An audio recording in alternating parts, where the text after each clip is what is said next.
you're having a good Monday. And yeah, hope you're enjoying these all-time highs on the Bitcoin on this Armistice Day. And Veterans Day is known in the and yeah, if you know any veterans, salute them, honor them. This is the day to do that. And remember those who gave all, or even some, especially those who gave all during what was known as the Great War. That is World War One, which ended 106 years ago today, as the expression goes, right?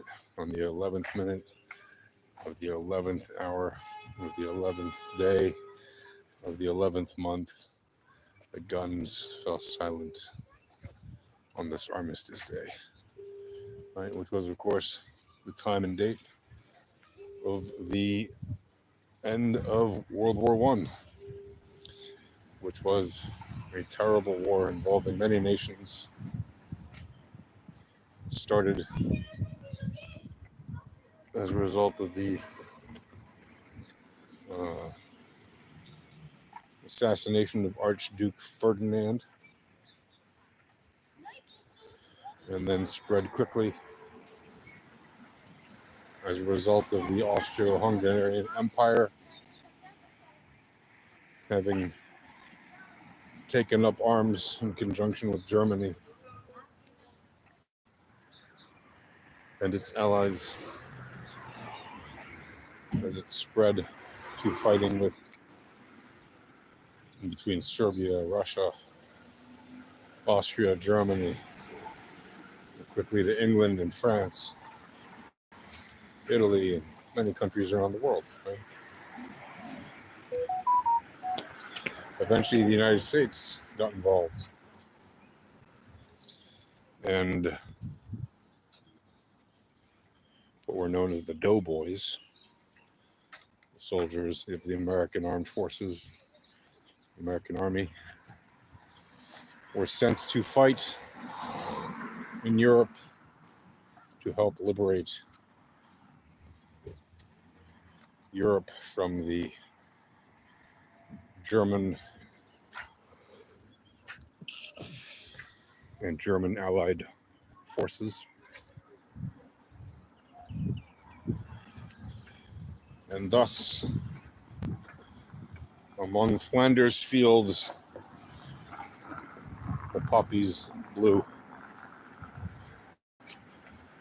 The poppies being the symbolic flower, the red poppy flower with the black center, red petals and a black center, becoming the symbol of World War One that many people to this day wear on their lapel.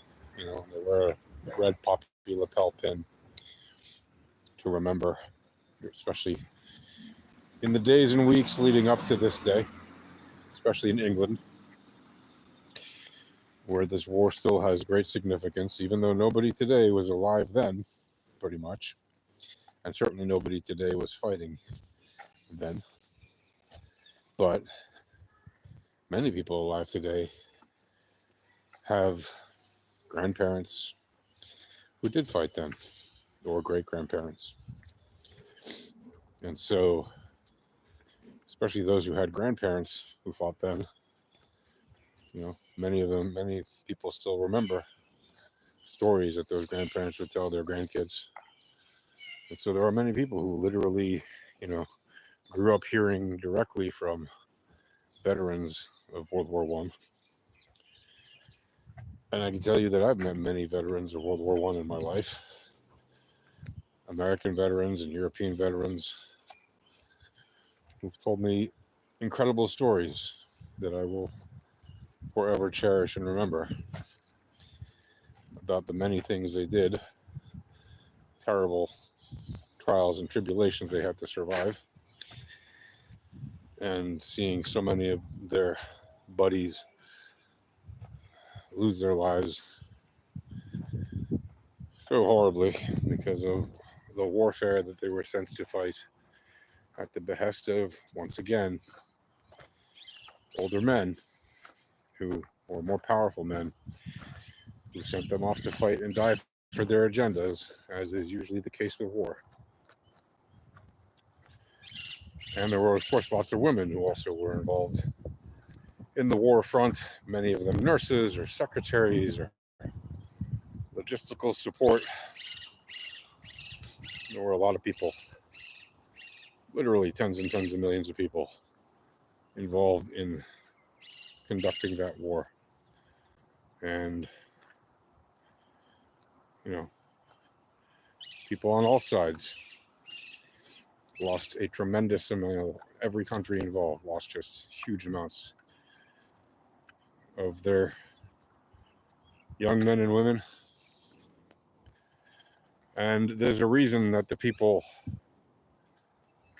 that were the young soldiers in that generation also grew up to be known as the greatest generation, as did the tail end of their generation that also fought in World War II. Because they truly protected the world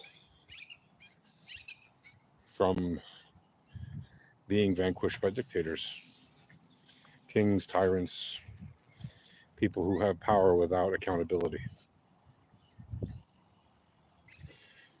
And if you think about it, all these years later, as Bitcoiners,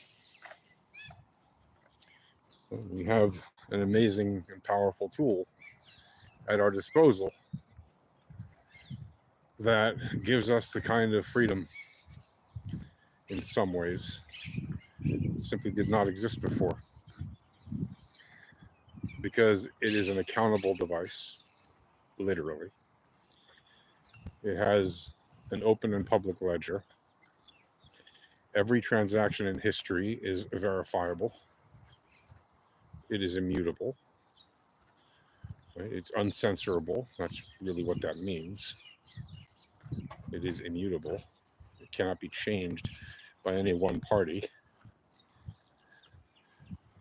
And even if one party were to secure more than 51% control and brute force attack and change the ledger, well, guess what would happen?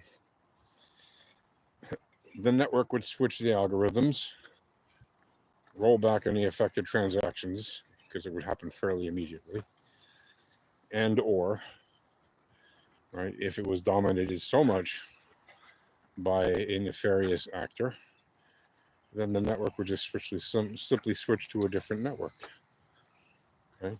And then whoever would own it would own a piece of garbage network that nobody would use, and everybody would switch to the new network that they would all use.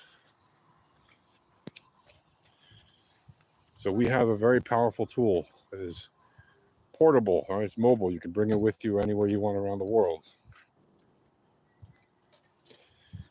It is divisible beyond 100 million Satoshis per Bitcoin. It is possible to change the code. Certainly can be done if it ever needs to be. So there can be centi Satoshi or deci Satoshis and centi Satoshis and milli Satoshis and micro Satoshis and giga Satoshis and all these other fractions of Satoshis, so that it is possible to increase the amount. It's not increasing the amount of Bitcoins, it's increasing the divisibility of the existing supply, which therefore means it can be sustained as a source of currency far into the future. I will still argue, as it starts to rain, I will still argue that if you have a currency where less than 3% of the actual remaining max supply is available, right? Less than 3% of what can be mined over the next 116 years is going to be made available to retail traders. And really most of it is going to be owned anyway by whales, we know that. the entire world within 116 years will be lucky if the retail trading space still has a 0.5% of all the Bitcoin. Okay.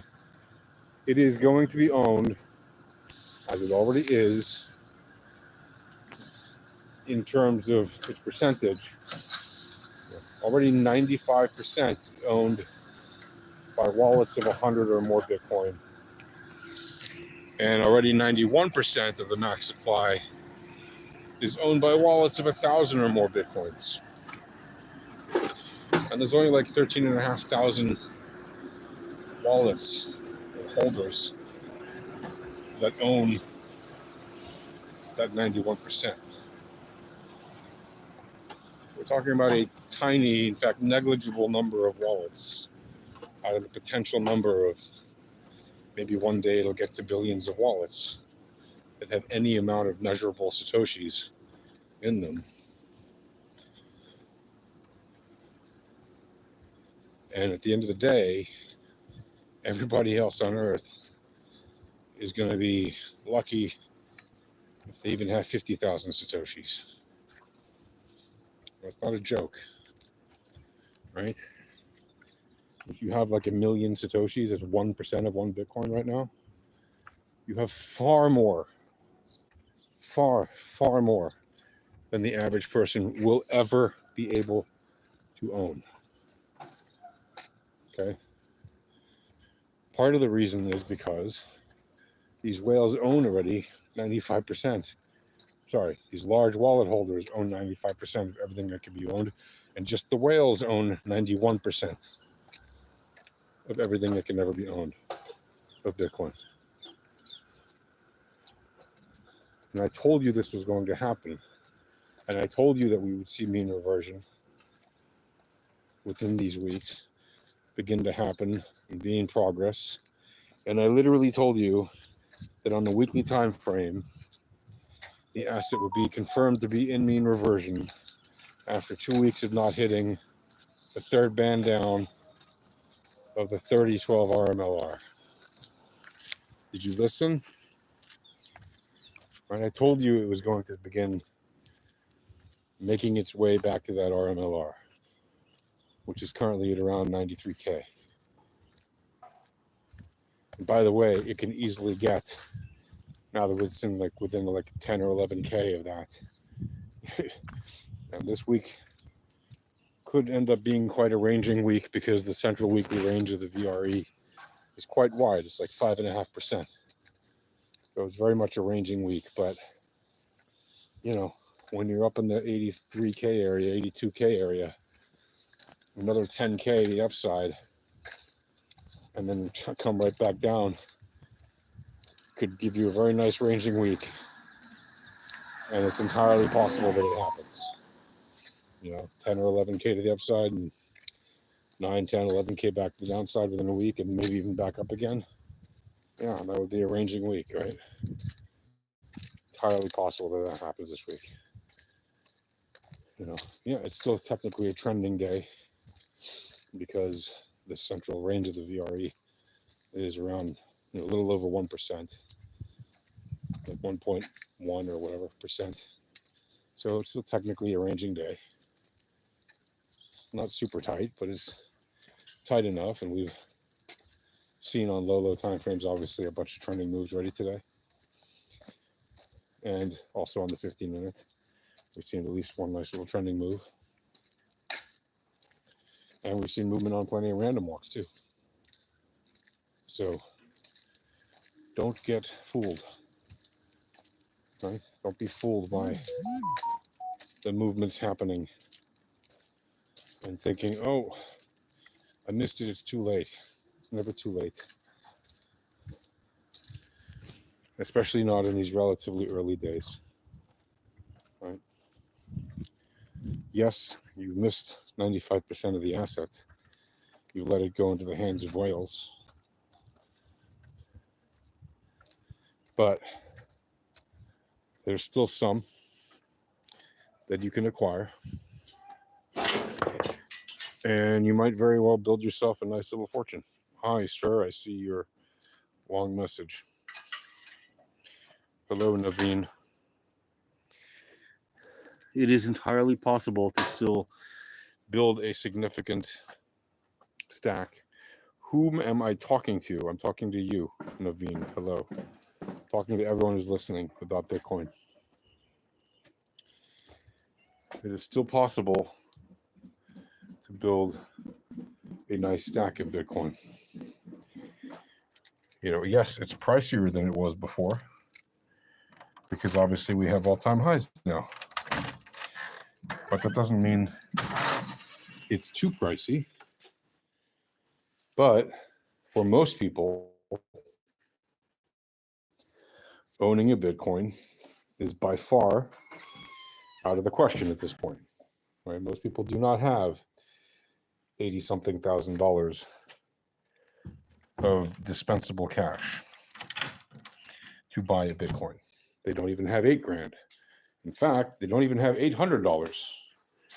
Right? And if you know, you know. The average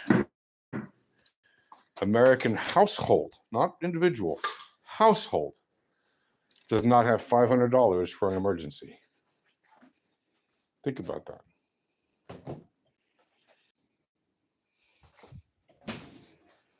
Where am I from? I'm in Israel right now. I'm American, but I'm in Israel at the moment. Let me guess. Are you from India? It's just a guess. Anyway, so yeah, I mean, not to sound pessimistic because it's not. It's meant to actually be optimistic. If you know anything about me, I'm definitely somebody who, despite seeing the glass half empty in a lot of ways, I'm generally slightly more optimistic than pessimistic when I look at the long arc of history and in general as I go about my day-to-day. Because you kind of have to be to live where I live. It's a bit of a crazy world. So with that said, I wish you all happy trading. It is Monday, so if you want to join the Alpha Trading live stream, remember that starts at 9 a.m. U.S. Eastern Time. And you do that by going to, and there you will find the support channel. It's called Request Support. And you just request free access to the volatility starter pack of indicators. Once you have that, you'll also have free access to the information you need to learn how to use them. And you'll get a free pre-populated chart with all the tools on them. And then you can also join the live stream in the Discord by text chat. You can listen to it, obviously. You can join by asking questions in text chat, and you can join with your own voice. Because the whole point of the live stream is to be an educational experience so that you can learn how to trade volatility, entropy, probabilities, and statistics, which after all, that is why we created Alpha Trading, so that you can learn a better way to trade. And when I say it's a better way to trade, I don't just mean randomly it's a better way to trade. I mean, this is how the high frequency trading firms that actually control the market trade. It's how they control the markets. They use the same maths that we use in our volatility tools at Alpha Trading, in our entropy tools and all that stuff. So you can go and learn for free how to use those tools completely free. There is private tutoring available if you want, and you can learn how to trade the VEPs, having, one-on-one tutorial sessions with co-founders just like me. So yeah, there are only co-founders will be able to do this. Right? We don't allow other people to do that, at least not through our server. People can do privately what they want to do without telling us. We don't know, but we offer private tutoring by the co-founders, and yeah, so you can do that. But again, if you want to learn for free, completely free, not a single penny, just join the Discord, get the free tools, watch the tutorial videos, watch the live streams, read the documentation, ask as many questions as you want. No time pressure, nothing like that. And that's it. Happy trading. See you guys.